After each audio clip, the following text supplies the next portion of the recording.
நீங்கள் போவி பண்டிகைன்னு இருக்குல்ல, என்ன அது, நான் இந்த பொங்கலுக்கு அதை ஒரு வாசகமாக எழுதி போட்டிருக்கேன். நம்ம யூடியூப்பில் போட்டிருக்கலே ரொம்ப லோயஸ்ட்டாக பார்த்துருக்கிறது அதுதான்.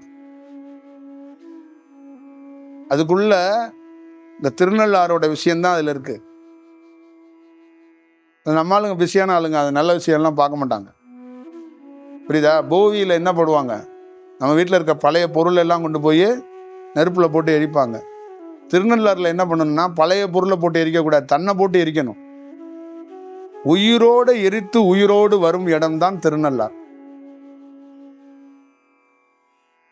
உடைய கொடுக்கக்கூடாது, எண்ணெயை கொடுக்கக்கூடாது, திரியை கொடுக்கக்கூடாது, தன்னை கொடுக்கணும்,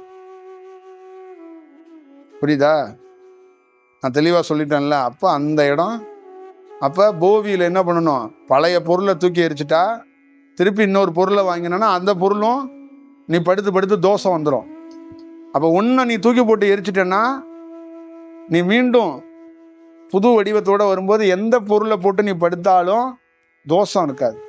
இப்போ வடலூரில் எப்படி இருக்கு, தன்னை எரித்ததுனால தான் அது எப்பயுமே எந்த பொருளையும் அது எது இருந்தாலும் அதுக்கு தோஷமோ பாவமோ செயலோ எதுவுமே இல்லை,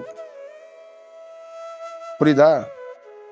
அப்போ மனிதன் என்ன பண்ணுறான், பொங்கல் வந்துருச்சு, வீடை சுத்தம் பண்ணுறேன், ஒட்டரை அடிக்கிறேன், சுண்ணாம்பு அடிக்கிறேன், பெயிண்ட் அடிக்கிறேன், இந்த மஞ்சள் கோட்டு போடுறேன், பச்சை கோட்டு போடுறேன், ஆனால் எல்லா பழைய துணிகள்லாம் அள்ளி ஒரு வாரத்துக்கு உடலை போட்டு புழிஞ்சு சக்கையாக புழிஞ்சு எல்லா துணியும் அலசி காய வச்சுக்கிட்டு இருக்கான் தெரு முழுக்க.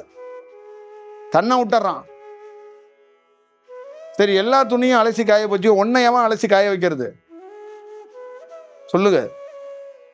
நம்ம ஊரில் கிராமத்தில் இன்னைக்கு நீங்கள் போனால் பொங்கலுக்கு என்ன பண்ணுவாங்க, எல்லாத்தையும் அலசி காய வச்சுட்டு இருப்பான். எல்லா துணியும் அலசி ஏன் காய வைக்கிறேன்னா, புதுசாக நம்ம இருக்கணும்ப்பா, பழசு எல்லாத்தையும் போட்டுறணும், வீடெல்லாம் சுத்தமாக வச்சுக்கணும்மா. சரி, நீ பழசா இருக்கிய, உன்னை எப்படி அலசி எங்கே காய வைக்கிறது சொல்லுங்க?